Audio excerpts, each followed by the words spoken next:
Please welcome Mr. Dom Famularo.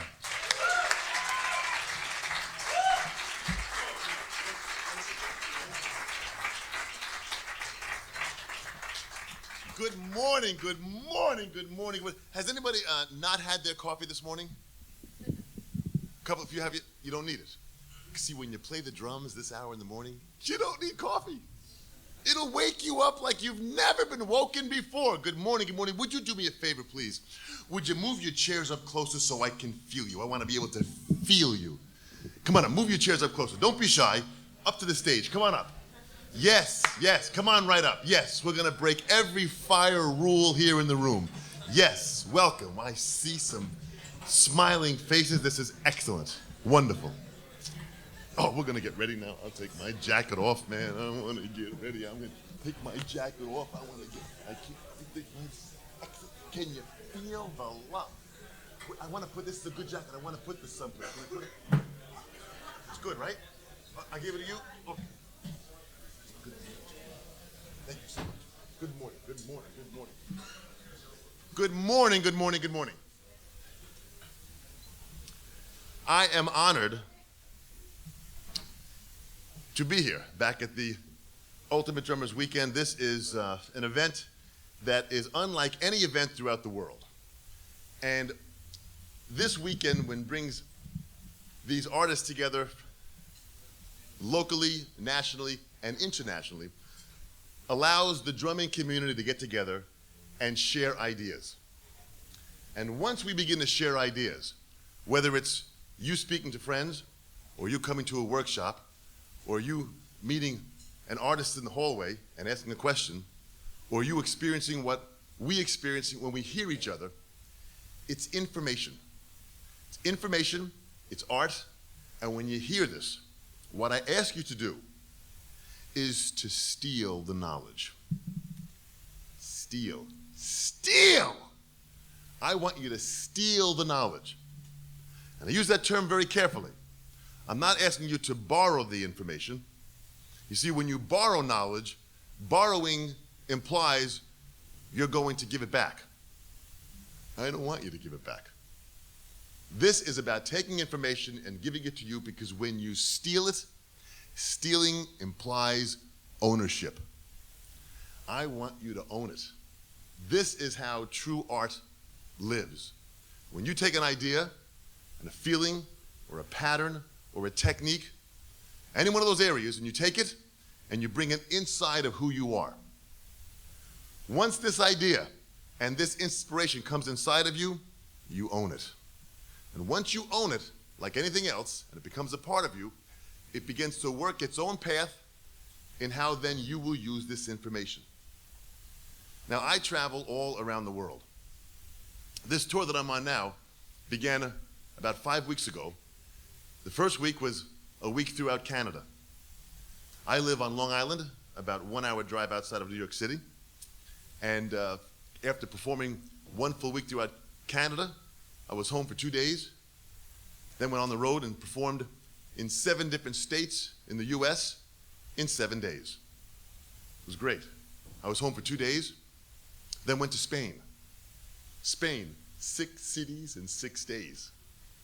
This was intense. Home for 2 days, now here in Australia. We're gonna go 6 days nonstop. Then I go home for 2 days, and I'm off to South Africa. The journey continues. So within about a 6-week period, I would have traveled around the globe about 2 times. So when I stand in front of you and I say, I'm happy to be here, let me tell you something. I'm happy to be anywhere. People say, gee, Dom, how can you, I just arrived yesterday morning from New York and did a workshop at the music school here in town and yesterday, and went back and met the guys last night and got up early and came here and set up, and they said, Dom, how do you do it? Don't you have any jet lag? I said, jet lag? I had that years ago. I'm into jet abyss. I hope to have lag. So after a while, just in the course of traveling and meeting people, you get wound up in this insane world of what I say, my little world of reality, which happens to be drumming. This is what I do. When people ask me, what do you do for a living? I tell them I hold a pair of wood in my hands and I strike metal and plastic. And I make noise. That's what I do.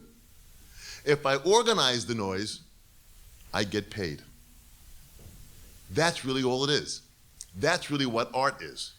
Whether it's colors on a blank canvas or whether it's sounds that I'm creating on a room of silence. The silence in this room is equal to the blank canvas. And we begin to create. Well, to me, before I create, I have to understand the tools that I use. And the tools that I use are two things. It's first the equipment that I use, because that's really what I need for me to have the sound that I'm using as my voice. So the sticks that I use, my Vic Firth sticks, I use Vic Firth sticks. The quality is the highest quality. I travel the globe. When I pull them off a stand, they're matched, perfect, I'm ready to play. So I know the tools that I use when I put that wood in my hand is consistent. I play Sabian HHX. The consistency globally, to me, is the way it is. It's a certain sound. It's like an artist finding the right color of blue, the right color of purple or red, so I can create the feeling on that canvas. The heads that I use, the DRUMEO heads, all these are a part of the tools that I use to express the sounds. The second part of it now are what movement do I need in which to express these sounds? Now I'm very, very lucky because where I live on Long Island, I was fortunate enough to have two wonderful teachers that lived in the area that allowed me to steal from them. Now, back in 1975, when I started taking some lessons with the great Joe Morello, was with the band Dave Brubeck Quartet, Take 5 was his song. That's, when you hear that, that's Joe Morello soloing on that. Sometimes I'll be in an elevator someplace in anywhere in the world, and I'll hear Take 5, and it's my teacher speaking to me. And in the weirdest places when I hear that song, I say, Joe's with me. Now Joe's 75 years young. He's still doing it, still teaching. But back in 1975 when I took lessons, it was interesting. He said, I'm going to show you a technique that if you understand this technique, you'll have this for the rest of your life. And it's a technique that all the great players use, and it allows you to use the rebound of the stick to your advantage. The rebound of the stick. He said, you're going to allow the stick to do the work for you. Now, I could not keep the pace that I keep in traveling at this schedule if my technique was not working in favor of me. And what Morello taught me was to play with nature and not against it. What an interesting line. To play with nature and not against it. Because if you are moving in a force with nature, nature is about as natural with the growth of what we have. He said that's where you want to be.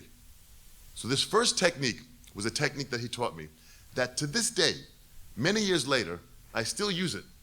And because of using the technique, it frees me up to create. Now, for me, the most important thing is expression. That's it. That's why I do this. As an artist, I use these tools and these sounds in which to express what I feel. If I express what I feel through this language of drums, it's the same thing as I'm doing with this language, the human voice. As I've learned the letters of the alphabet, and the consonants, and the vowels, and the conjunctions, and all those building factors of the English language, when I'm speaking to you now, I don't think of the adjectives and the verbs and the conjunctions. If I said to you, name me a conjunction, you do what everyone else does. Well, I don't know what, I have no idea what you're saying. Well, just by telling me you don't know what I'm saying, you use two of them. That's the power of language. You learn it, and you learn the skills and the building blocks and the principles and the fundamentals of how to speak, and then you forget about it. This is it. Learn it, and then unload it. This is what stealing is. You digest it.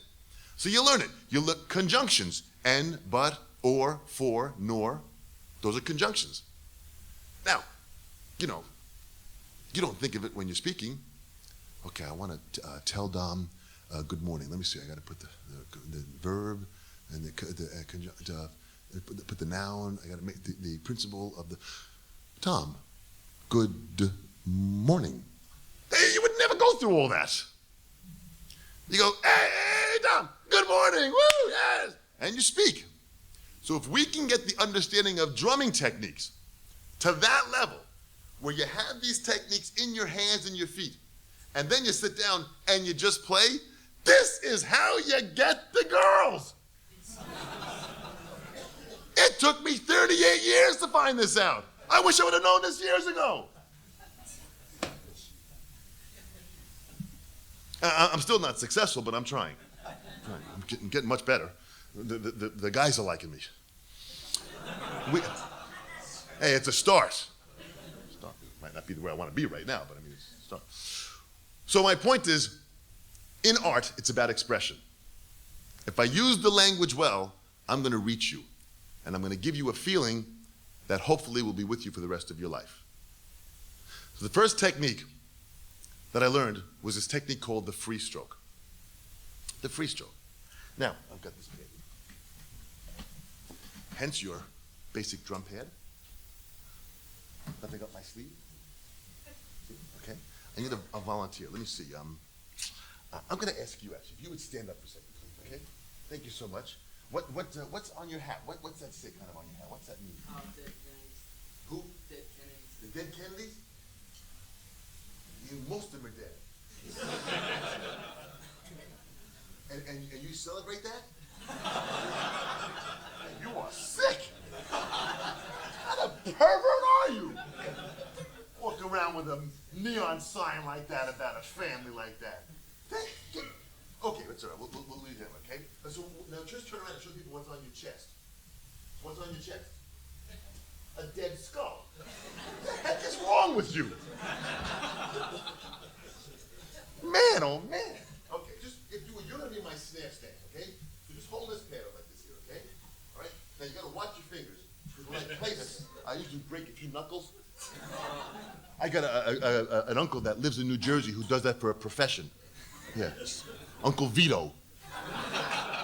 You can hire him, and if some people owe you money, like Lobster Man, he just cracks that knuckle. It's like $15 a finger. It's pretty good business. Yeah, yeah. Put two of my cousins through school that way, which is pretty good. It's just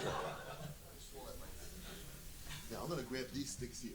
These are what I call my pad sticks. I had these designed because many of the older drummers that I kept on studying with kept on saying when they were younger they practiced with sticks that were a little larger, but it's a maple stick, so it's not a heavy stick, so it's a larger stick, but it's lighter. So I designed this, and because there were no more of them around, so I designed it and I had it, and they manufactured it for me. So I use this only as my practice pad. So it took me about 7 or 8 months to know what to call it. So we call it Dom's pad stick. I'm a little slow, you know. And plus, I live in New York, so I needed something to have as a weapon when I walked down the street. Dead Kennedys. What the hell are you thinking about? So we need to just hold this up to right here, okay? Now, just hold it straight. I feel like I'm on the Titanic now. Wait a second now. You got any Dramamine? No. Hold it right there. Okay.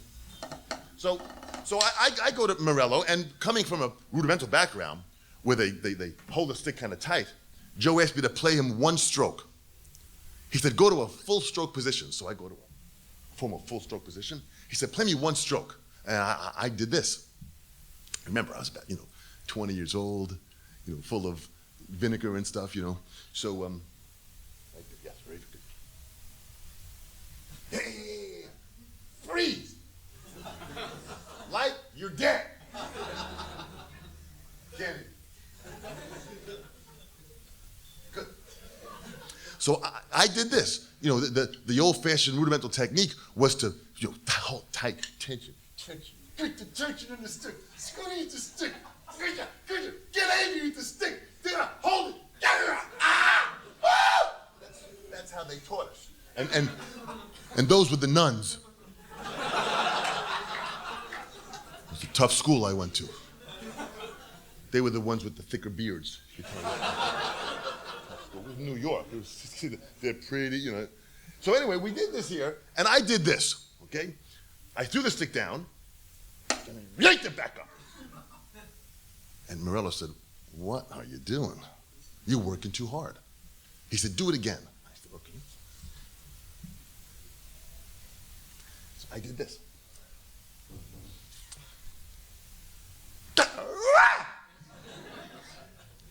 Joe started to twitch. Joe did this.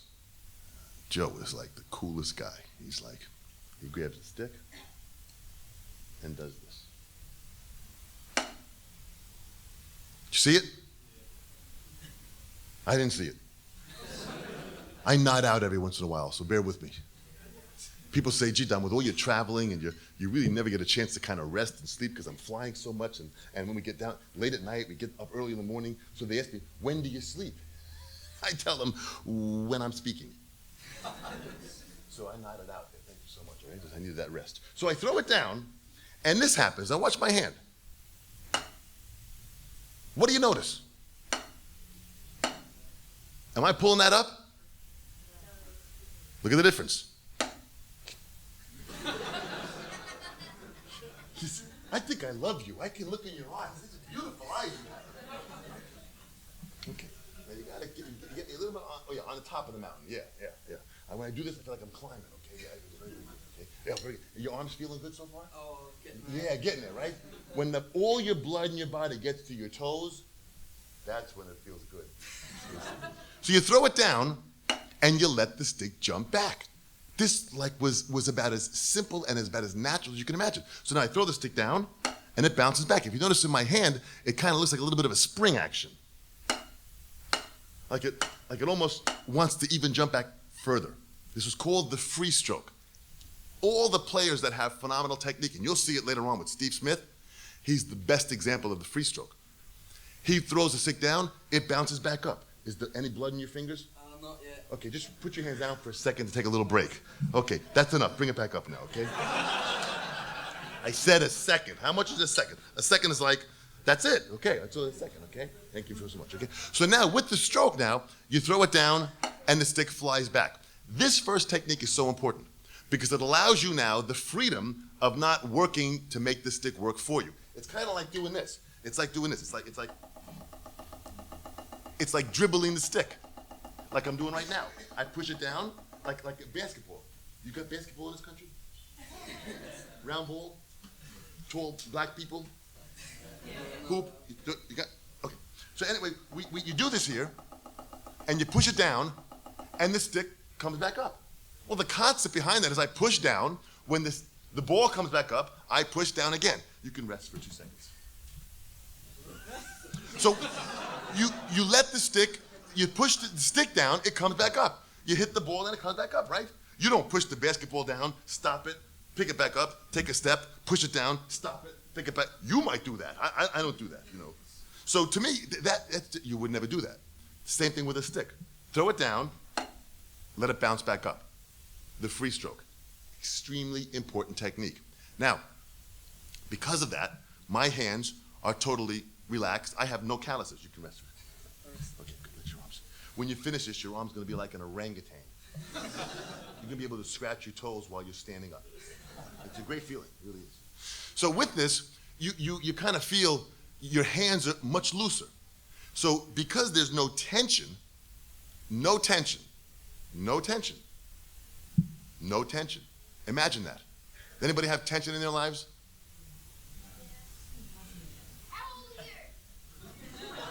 Who asked that question? You asked that question? You asking how old I am? Let me ask how old you are. How old are you? 8?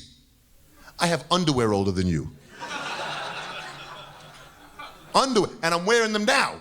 I got them on now. Too much information.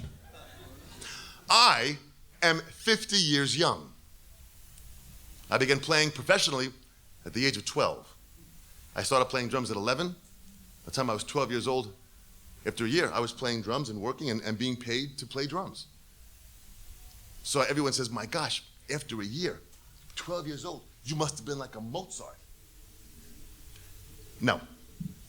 I was the only one in my village that owned a drum set. That makes you the best. See, this is the secret. You want to be the best? Move to the middle of the bush, man. You want to go there? You're the best. That's it. So here I am now. Did I answer your question? I didn't answer your question? Maybe? What was your question again? Yeah. I have underwear older than you. So in the process now, you throw the stick down and it bounces back up. So I tell Morello, this is incredible. So now I'm playing and I can feel, yeah, you're good. Watch your fingers. Yesterday I did that. Kid walking around like this now. Hey, Dom, good clinic. It was really good. He loved it. He was so happy. He's like this here. I said, 4 or 5 weeks you'll feel better. So with this now, thank you very much.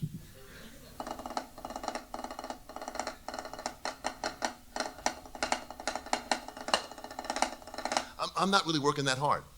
I'm allowing the stick to work for me. I kind of just flick out some energy and then control it. A controlled bounce. Ooh, I love that. Okay, extremely important. Okay, relax for a second.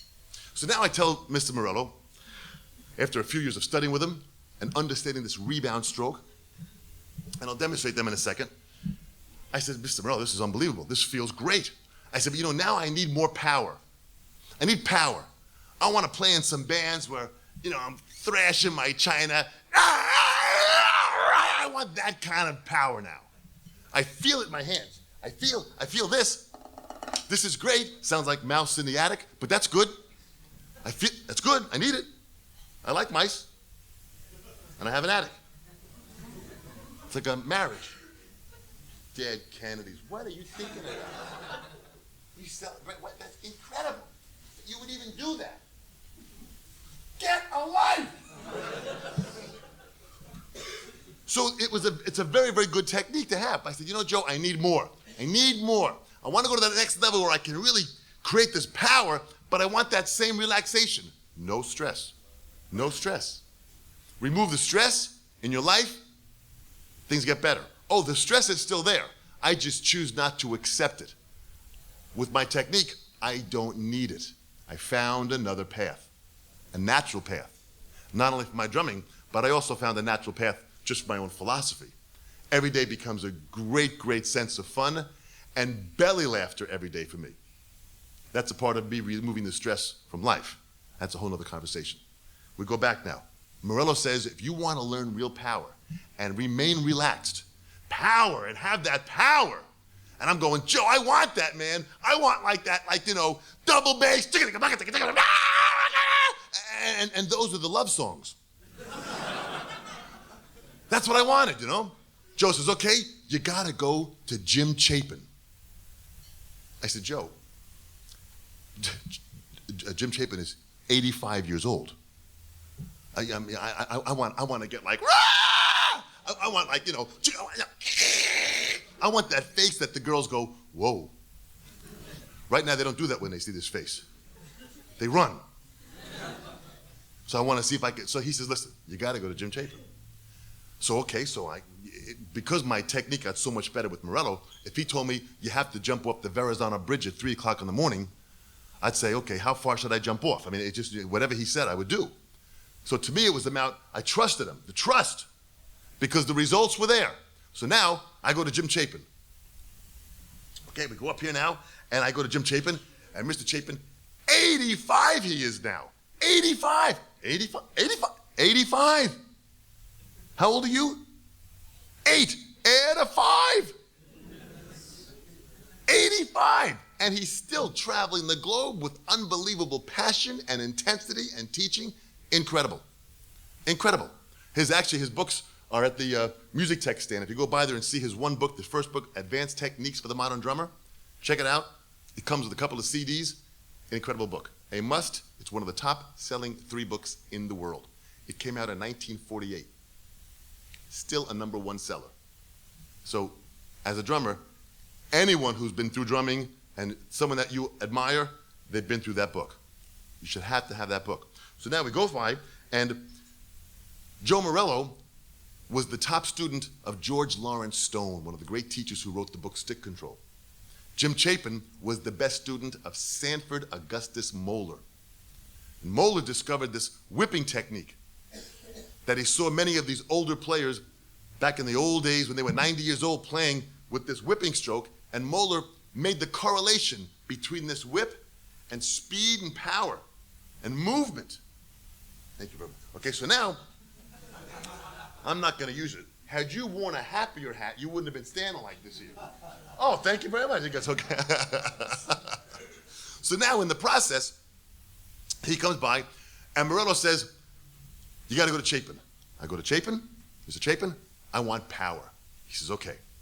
He said, listen, hit this pad as hard as you can. I said, Mr. Chapin, I'm pretty strong. Hit it as hard as you can.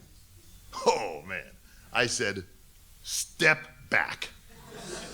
I'm coming in. So I grabbed the pad like this here. I got the pad. Now, he's 85.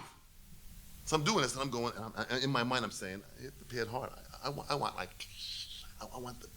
big, okay. I do this.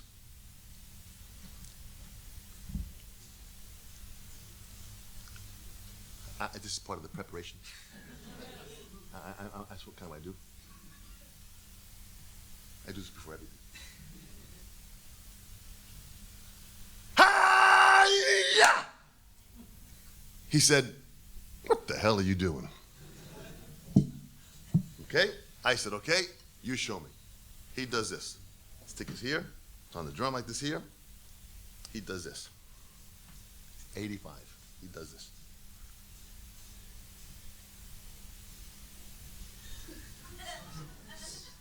I'm going, I am in trouble. He grabs the stick, and with complete poetic movement, complete natural-based, articulated movement, he does this. Scared the hell out of me. I mean, he whipped the stroke. He took this, and like a large whip, like Indiana Jones. You know Indiana Jones? Dun dun dun dun dun dun dun dun dun dun dun dun dun dun dun. You know that song? Let me hear it. Dun dun dun dun dun dun.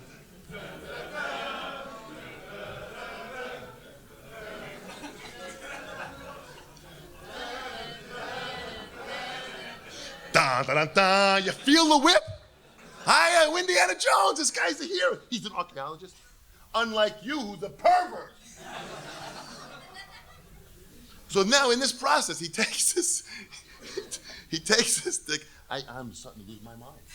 That's that jet abyss, you know? So with the process now, this whipping stroke, he takes the stroke and whips the arc to create this stroke. And the power behind the whip, listen to this here. You hear that? Watch this. What's your name? Adam? Adam? Just turn sideways, okay? Adam. Adam. Don't move. You understand what I'm saying? You're moving. Don't move. I'm going to come this close to your nose. I want you to feel the whip. The wind will shudder your retina.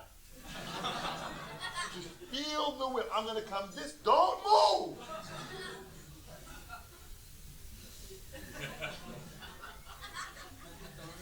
Don't move at all.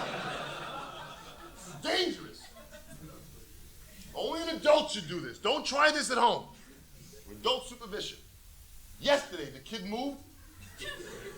There was blood all over the place. It was disgusting. We were two hours we searched for his eyeball.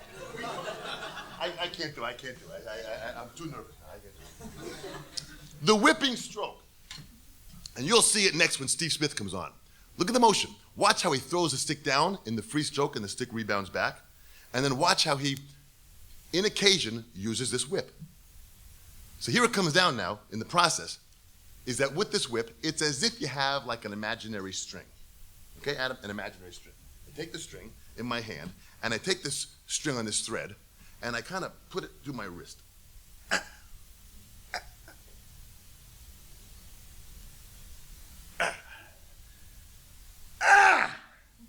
You would enjoy the pain and the blood because you're into dead Kennedy. What do you hang out like in the graveyard? You do, huh? You are sick. So you put this in your, and you put, so you have this motion here like this here, right? So now in this motion, you have this here with this imaginary string, right? And you can see as I pull it up how it works. It just pulls up just my wrist with this imaginary string, right? Can you see the string? You can see it, right? You see it. It's imaginary. There's no string. What do you have, like a 6-foot rabbit named Harvey you hang out with too? You do, right? You are really out there. Do me a favor. Keep your eye on him, all right? When I'm not looking at him, you look at him to make sure. I'm a little concerned with how I'm going, okay? There's something to lose him in this. So with this string now, imagine the movement of this string. Okay, so now, if I do this, okay, Adam, you're on. Okay, if I do this here, and I have this string in my hand, and I pull this motion up, this happens. It's as if the tip of the stick is 1,000 pounds, and I drag it off the pad in this arc.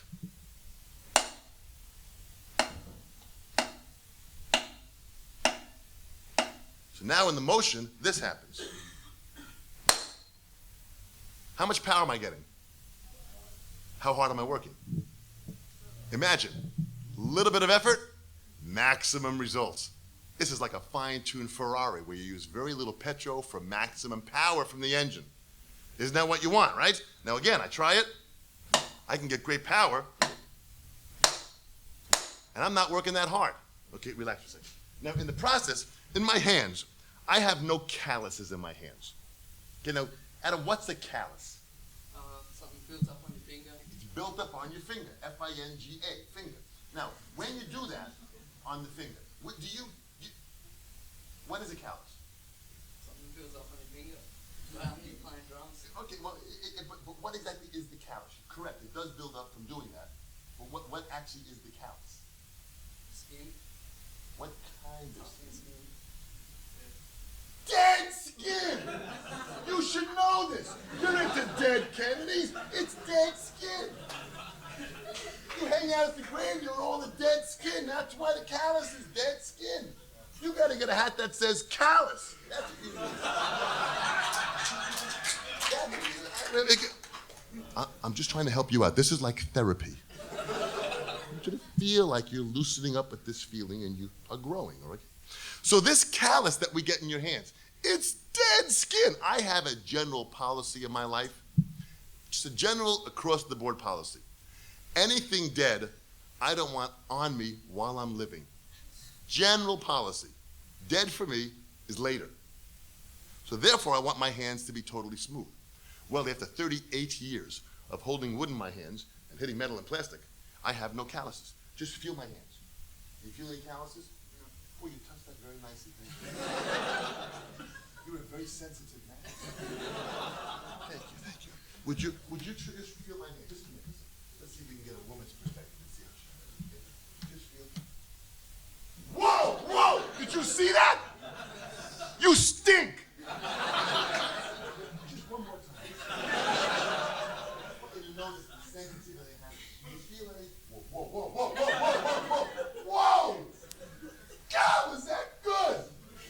Thank you so much. It's a little hot in here, huh? Whew, man.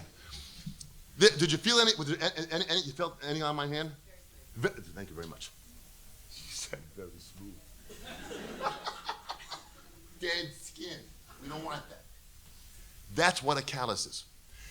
My hands are smooth because I'm not working that hard to allow this piece of wood in my hand to work for me. The less I work, the more power I have. So what the Moeller technique, M-O-E-L-L-E-R, the Moeller technique, what this speaks about is the fact that you can get power and relaxation. Think about that, power and relaxation. That's almost like an oxymoron. Two words that don't go together, right? You know what an oxymoron is? Two words like for example, military intelligence. They really don't go well together, right? You know, words like happily married. That hasn't worked. Okay? How about something like, let me see, I pull out something from like George Bush's repertoire. American culture. There's no American culture. The point is, two words have to go together.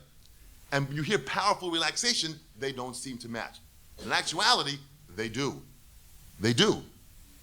Because this power I'm getting, I'm totally relaxed. And the more relaxed I am, the more power I get.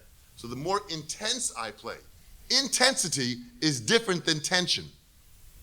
Tension is the squeezing of your muscles, the tightness of your muscles, which clenches down on your movement.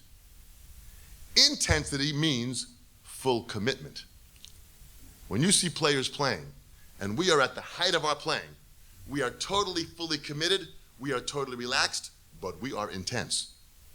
So to me, the intensity must be there, but with the correct techniques, both the free stroke and the molar technique, I can get this whipping technique to get the power I need when I need it. Does it make sense? Would you please give a great round of applause to Adam, who was a tremendous help. Thank you so much.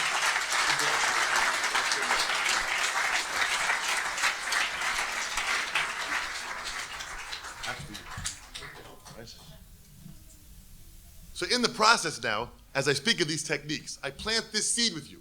If I had more time and we had more space to go through it, for sure, we'd have more of a focus to get into it. Actually, on Tuesday, I'm going to be giving some workshops at Drum Tech.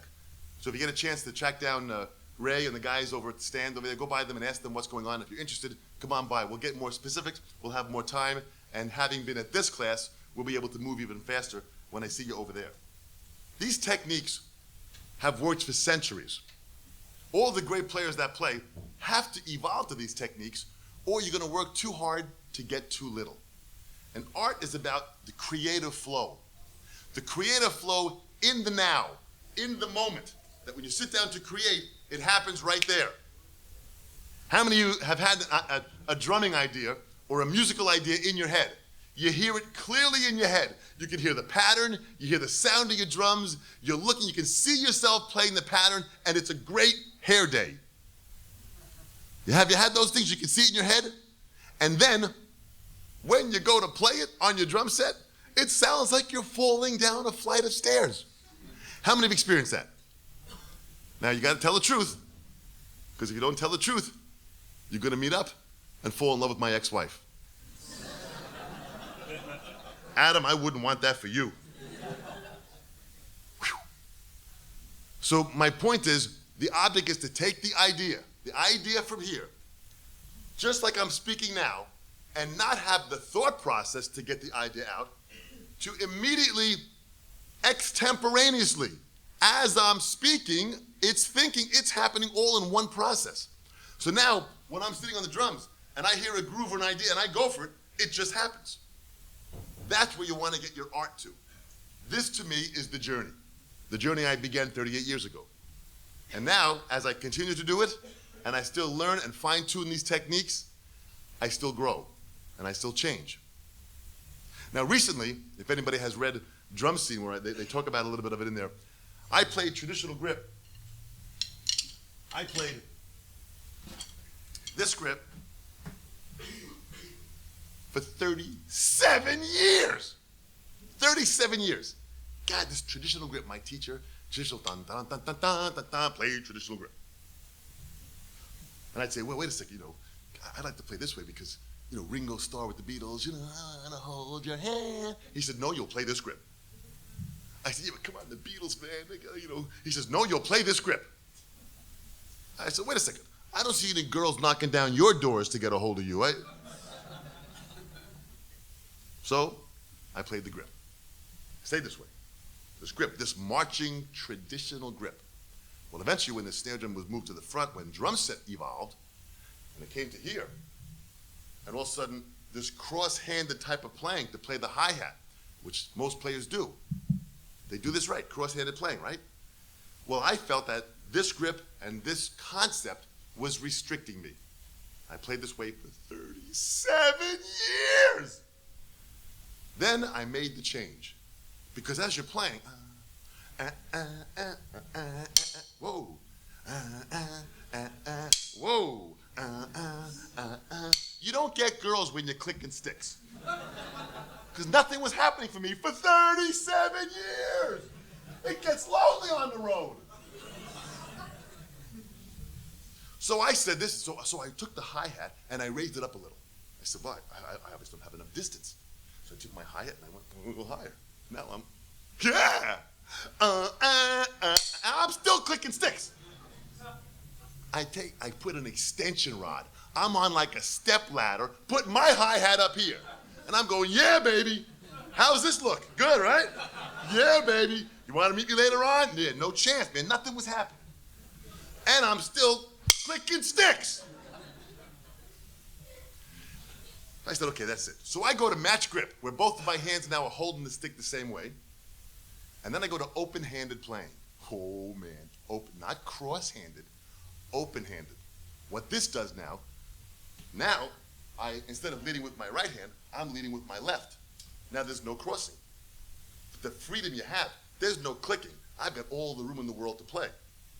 So now with these techniques I learned, and match grip playing, and open-handed playing, and you know who the first person was that started this open-handed playing? Billy Cobham, excellent. What year?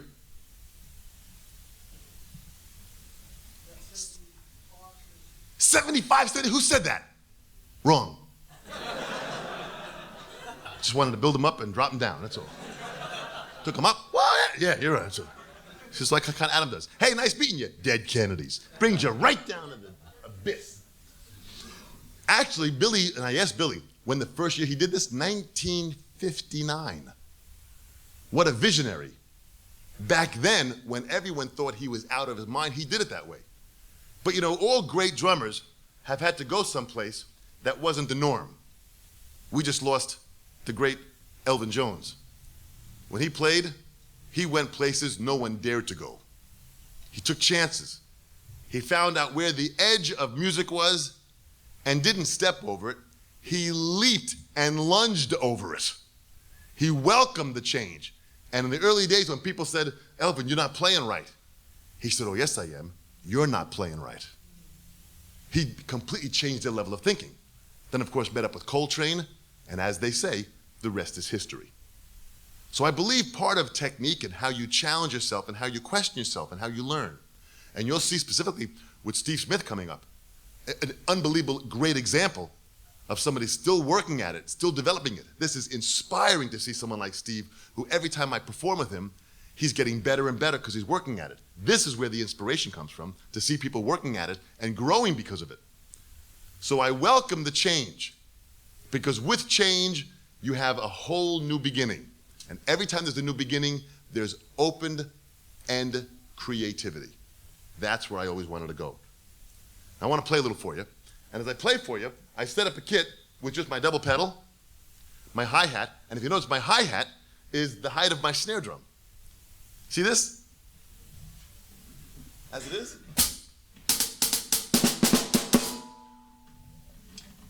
So it's down here. It used to be up here. And when I finally realized I wanted to play this way, when I got to my next performance, the drum tech came by and said, Mr. Famularo, do you want, can I get you something like some water or something? I said, yeah, can you get me a hacksaw? He said, excuse me? I said, yeah, a hacksaw, a saw that cuts metal. He said, well, okay. So here I am, man, I'm out there, my hi-hat. I'm cutting this thing. I'm at the, come on, I'm cutting it. I'm cutting, and I had to cut the rod and the tube, and I'm cutting this thing like a maniac. Come on, we're cutting. I'm going down, open-handed playing. Bring it on, and I'm cutting this. And the kid says, "What are you doing?" I said, "Be careful. You're next." We still haven't seen him 2 years later. So I say the challenge is to step into it. I don't exactly know where this is taking me, but I know I'm going someplace. That's part of the experiment. So after 37 years of playing in what I call a comfort zone, I broke the zone. I'm out of my comfort zone.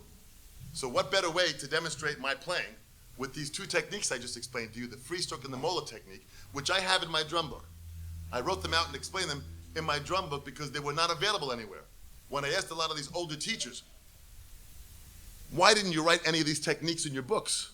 They all said, oh, everyone knows this stuff. I said, gentlemen, I disagree. And if and when you pass on, we will lose this stuff. And that's where the journey began to write this stuff down into the book form. So I just said, I want to put it down soon. Next year, I want to have it coming out on DVD so you can see the motion of the technique and see the imaginary string that Adam saw. Because once you see it, then you know you're perverted. Is really what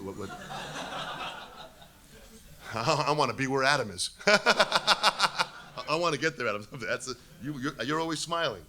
You're sick. I want to play a little for you. As I play for you, I want you to look at, not only do I challenge myself, even with this setup, I strip myself to play for you, so I don't have this full drum kit. I strip it down so you can see my feet, my hands. I put a couple splash up, my HHX 12, an AA 10-inch splash. I've got an HHX 16-inch studio crash.